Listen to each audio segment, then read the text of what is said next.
Hello students, जैसे कि मैंने पॉइंटर्स लिख रखा है, यहाँ पे हम कवर कर रहे हैं गैल्वेनिक सेल।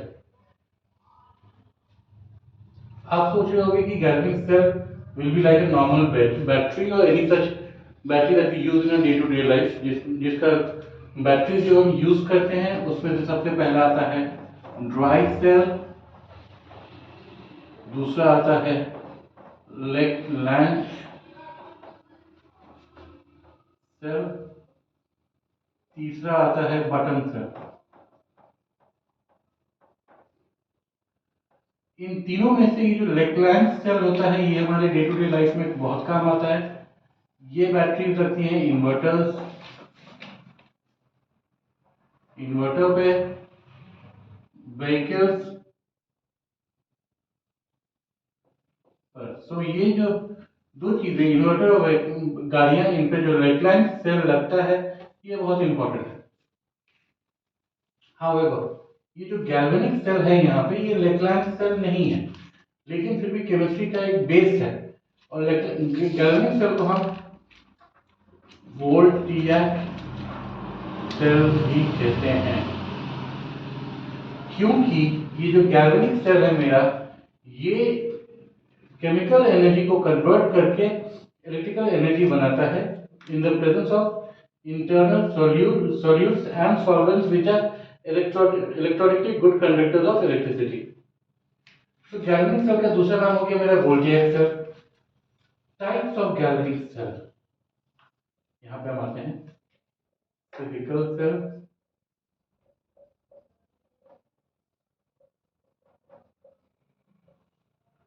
केमिकल सेल,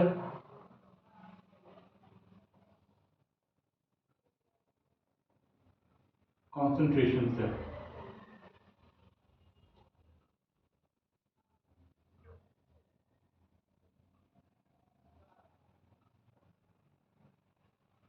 ये तीनों जो मेरे सेल हैं, these are types of galvanic cells. So this physical cell का मतलब ये हो गया कि इसमें जो इलेक्ट्रिकल एनर्जी है जिसका हमें इनपुट की जरूरत है, this comes as a free energy source due to the transition of the lower concentrate to the next level of concentrate by either borrowing or by either gaining an extra electron, because in physics when we still talk about electricity, we talk about the movement of electrons and not of protons, because ये माना जाता है कि electrons जो है वही travel करते हैं, और जो पॉजिटिव चार्ज पार्टिकल्स और जो न्यूट्रल पार्टिकल्स होते हैं वो न्यूक्लियोफिल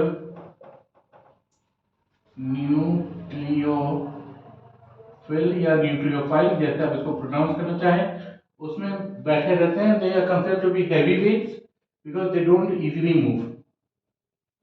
नाउ केमिकल सेल में, as the name suggests, chemical, which means there has to be a reaction that is taking place, and if there is a reaction that is taking place, there has to be a transfer of energy from the reactant to the product, as we have already seen it a couple of times कि जो reactants हैं वो product को कुछ energy transfer करती हैं, because again the base energy can neither be created nor destroyed, it can only be transferred. So इसमें जो मुझे electrical energy मिल रही है, that is happening due to the transfer of energy between reactants and products. Last में है मेरा concentration cell. Concentration को अगर हम ब्रेक डाउन करें, that comes to a word called concentrate.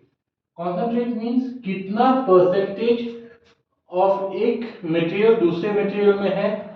जैसे कि मेरे सारी जो चीजों की बात हो रही है, these are either ionic solutions और these are liquid solutions, and solutions are normally mixtures. Mixture, जब ये वर्ड मिक्सचर या मिक्सचर आ जाता है, इसका मतलब है कि यहाँ पे परसेंटेज ए का होगा, परसेंटेज बी का होगा, विच मीन्स अगर ये मिक्सचर में मानती हूँ कि ए और बी दो पार्टिकल से बने हुए हैं, तो इसमें गिवन परसेंटेज होगा जितना ए होगा और बाकी परसेंटेज मान लो बी होगा। सो कॉन्सेंट्रेशन या कॉन्सेंट्रेट ऑफ द मिक्सचर क्या हुआ, 40% ए, 50-60% बी।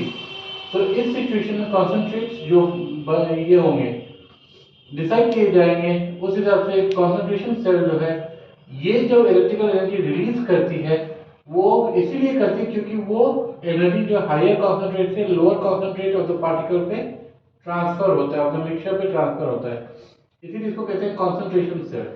तो बच्चों अभी तक हमने ये देखा कि मैंने आपको तीन टाइप ऑफ सेल की बात बताई जो तीनों गैल्वेनिक सेल्स हैं, नो डाउट। बट उन तीनों में फिजिकल, केमिकल और कॉन्सेंट्रेशन सेल में जो एनर्जी है वो कहीं पे ना तो डिस्ट्रॉय हुई ना हमने क्रिएट करी, हमने उसको ट्रांसफर किया एक एंड से दूसरे एंड तक। सो अब हम आएंगे हमारे तीसरे टॉपिक पे जो है मेरा डैनियल सेल। अब आप सोचोगे कि डैनियल सेल में ही क्या खास बात है कि हम लोग उसको अलग से पढ़ रहे हैं।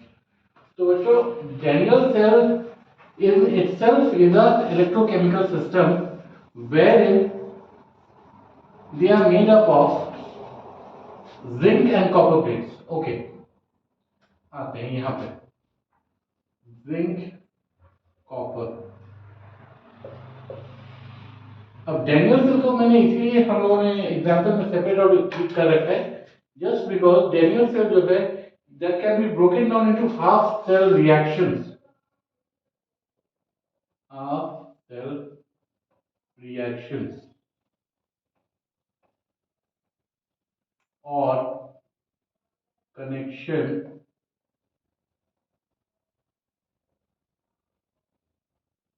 by a salt bridge. Okay, तो हाफ सेल रिएक्शन का मतलब क्या हो जाता है, कॉपर इंटरनली जो इलेक्ट्रोड्स हैं उसके हिसाब से कॉपर बिकम्स में negative electrode and zinc becomes a positive electrode. Half cell reaction का मतलब ये हो गया है बच्चों,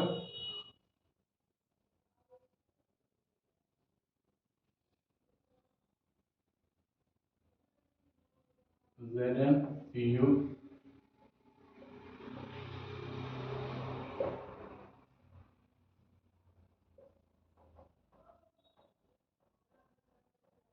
salt bridge।